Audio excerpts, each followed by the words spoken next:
Hey everyone, my name's Brodie Nero.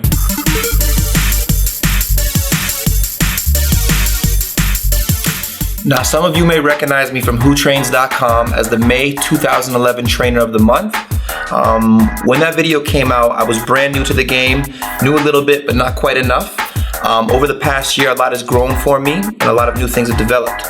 Now, if you walk with me, I'll show you exactly what's happening.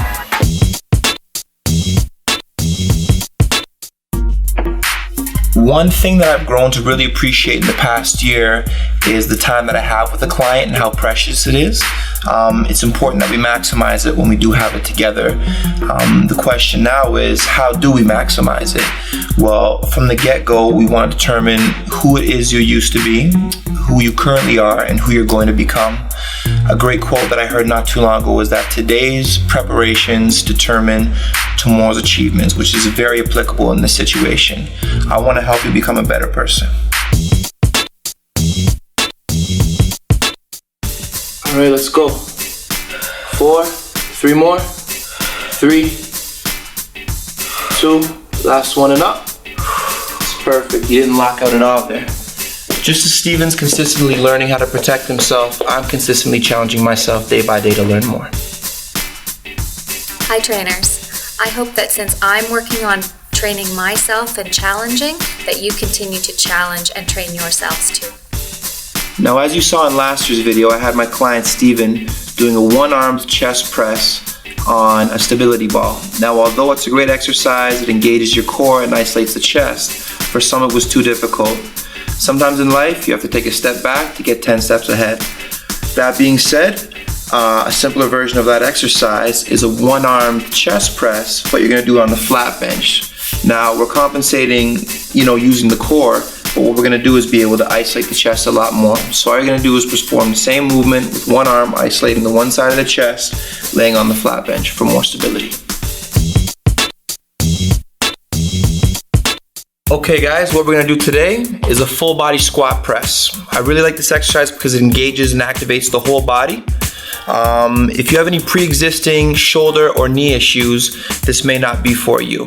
A couple key points to remember with this one is keep your heels down, keep your chest up, and keep good rhythmic breathing throughout. Let's do this. Grab your dumbbells, get set up, feet about shoulder width apart. You're gonna go down and up.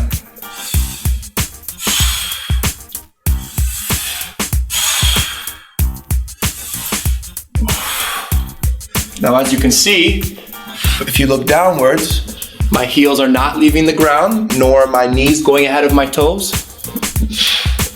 My posture is good throughout, my chest is up, and I'm syncing my breathing up with the repetition.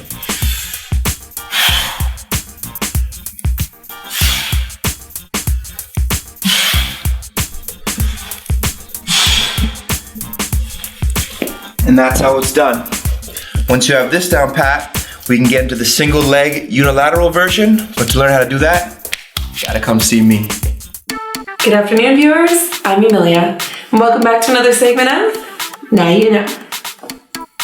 Thinking before you act sometimes seems like a concept long forgotten. And yes, it's no different when it comes to fitness. 54-year-old Doug asks, I have 2 teenage boys that seem to be running low on sense. It seems like they're always trying something new and crazy. Now that's okay, only they're always getting hurt. It's just that they don't think before they act. I was hoping you may have some advice on how you could talk to them about the importance of being mentally strong as well. Well, let's speak to our fitness correspondent, Brodie, and see what he knows. Brodie? Douglas, my friend, in life there will be times when things happen that are out of our control. However, I have to first commend you and tell you that I admire you taking the initiative to do something about the situation. Sometimes people need to play with the fire to know that it burns. However, there's a process that I was taught as a youth to use as a preventative measure that helped me immensely. This process is called critical thinking. How it works is simple. All the individual has to do is simply take a moment to process all possible outcomes before partaking in the situation. After the outcomes have been determined, a judgment call is made on which is most likely to happen and what is best for their well-being. Critical thinking is not something that's developed quickly. It's developed over time and through experience. Critical thinking is not limited just to fitness either. It can be implemented in any aspect of life. The same way you develop critical thinking abilities is the same way you develop how you do push-ups. This is what we would call mental strength. When you do push-ups consistently, you become able to do more and more and eventually need a progressive exercise. So with critical thinking, as you apply it more and more, you develop better judgment skills and can handle more difficult situations. Thanks, Brodie. With whatever informed decision that you make, do remember that anything that you do must initiate with a measure of understanding. True strength is all about having mental strength, proper inner workings, and healthy external to encase it all. And now, you know.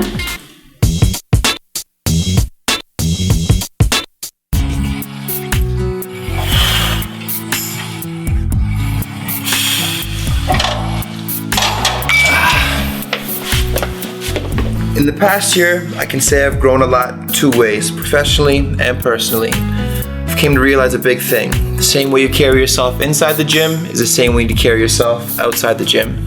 Things like good form, technique, etiquette, good manners with your peers around you, all the way to powerful words like discipline, sacrifice, commitment, and consistency.